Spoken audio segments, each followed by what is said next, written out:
Blow's take. Okay, 3, 2, 1. What's up, guys? I'm Brenda. And I'm Siren. And welcome back to our second episode of what we've decided to name Blow's take. Yay! Cue cheering sound. and fireworks and party poops. Party poops. Wait.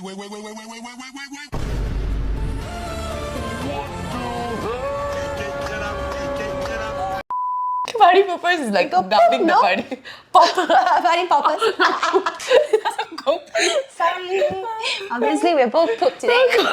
Okay. Okay. So today's topic is a little bit less Heavy. heavy, exactly, and we're gonna be talking about Choreography. choreography. Exactly. So we've come up with some ideas. Yes. So let's get down into it. What makes a good choreography? What makes a good choreography? It's a good question. First of all, the song. The song is really important. Oh yeah, that's good. I've sat through performances where the song was just really monotonous.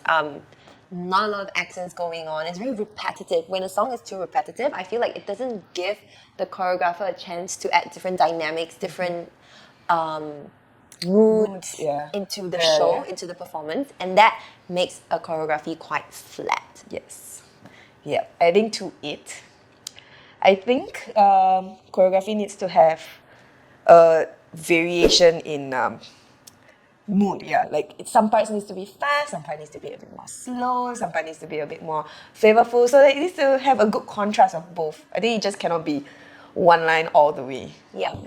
I think what makes a really good choreography in terms of the mood thing is that when I see a really good show, there's always this build-up, right, into a peak. Yeah. Like the peak where you're just like, oh my god, it's not done, Yeah. and it's going crazier and crazier, and that's when the audience is like, oh wow, Yes. you know? And you don't want to peak too early. Yeah. Right? So you want to have that little peak at the end and then you finish with a bang. Yes. I think that's also really important. Yeah.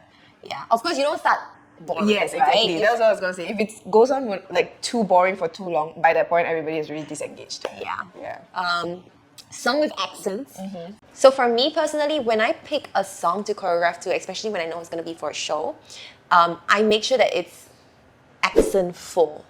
Like there are accents that I can play with, because when there are not enough accents, we go back to point number 1, right? Where the song is just a little bit boring.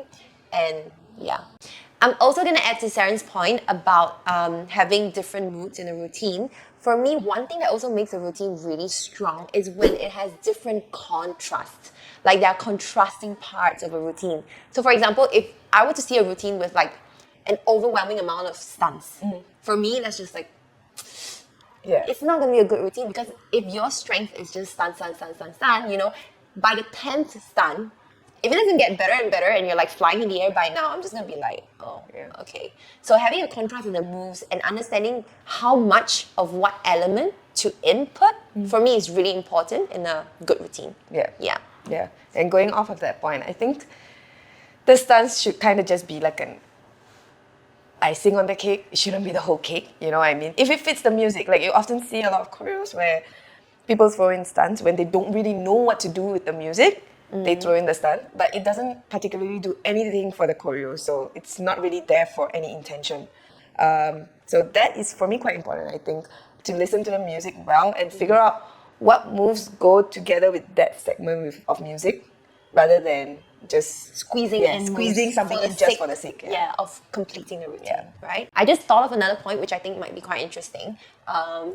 So when I watch a choreography or show and I'm like, oh my god, this is amazing, it actually makes me fall in love with the music. Yes. You're like, oh my god, this song, like, Didn't know it could be interpreted that way. I never knew that you could dance to this song or hit this song that way.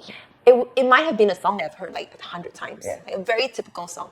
And then you watch someone do a show to it, you're like, oh my god, completely changed my Yes. perspective of the song. Yeah, So I get that. yeah. What else makes a good choreography? The right amount of usage of space, I think, right? Oh, if yeah. you're always standing still. Yeah. No, I'm not sure if that's a great point, actually. I think that's more for performance, right? What makes a good performance Yes, choreography? So a little bit more specific.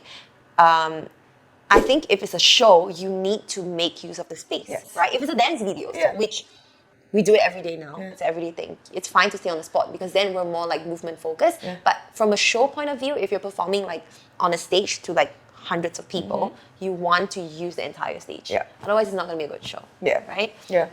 What else makes a good choreography? I have one more point. What makes a good choreography is when a choreographer bears in mind that the show, speaking from performance point of view, there are like 2 or 3 big moments Yes.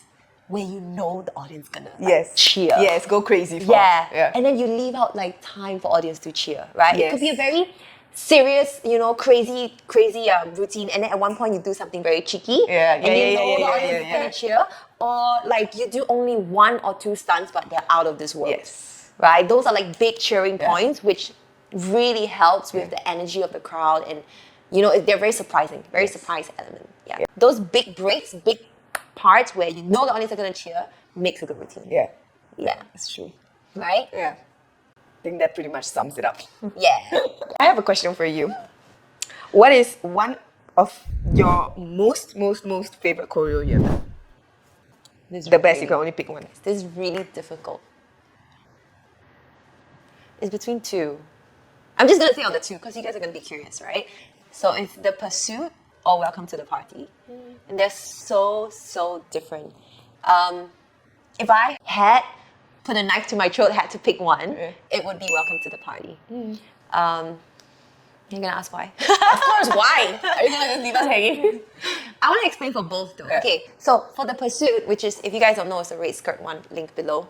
The red skirt one is very special because I choreographed it when I was going through a really tough period in my life. And that entire routine meant to me, or it's trying to tell the story of how like I overcame it.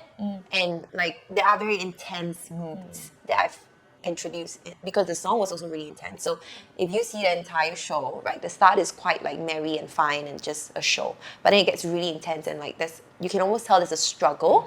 And then when I finish, it's me emerging from the struggle, and you see the last pose is me doing this with the skirt. It was a very simple pose, but it was very meaningful to me because I'm like, yeah, I've done it, I've succeeded. And I remember the first time I performed it with my team, I was tearing at the end. Yeah. And also because the song really called for something, and it took me really long to go like, it's a skirt that I need. I knew I needed a prop. Like I even thought about like a fan or, I don't know, handkerchief. Oh my God, so weird. But then in the end, I'm like, no, the song is really grand. I need something big as red. And that's why I'm like, okay, I'm gonna do like a big red skirt. And it was really difficult to break out of my usual style to find ways to make the skirt move. And it was really heavy as well. So that really pushed my creative boundaries a lot. So that was a very, very meaningful routine. However, my favorite currently is Welcome to the Party because it has that song. A song that I eyed for, like, I think years, like 10 years maybe. Since I started dancing salsa, I listened to that song and I'm like, oh my God, I don't think I can ever choreograph to this. And guys, listen to this. Even when I started choreographing to it, I doubted that I could finish or perform it. I seriously doubted myself. I was like, no, this is too difficult. There's no way I can make this look good. And I was not going to put a show to that song that looks shit. Right? So I was like, and I doubted myself so much. And I started it pre-COVID. And then COVID hit us and everything was a standstill. There were no performances or whatever. So it stopped a break. And then only 3 years later, I actually completed it post-COVID. And the entire choreographing process and training process was really difficult. Like when I first choreographed it, I could not do it to speed. Like 0.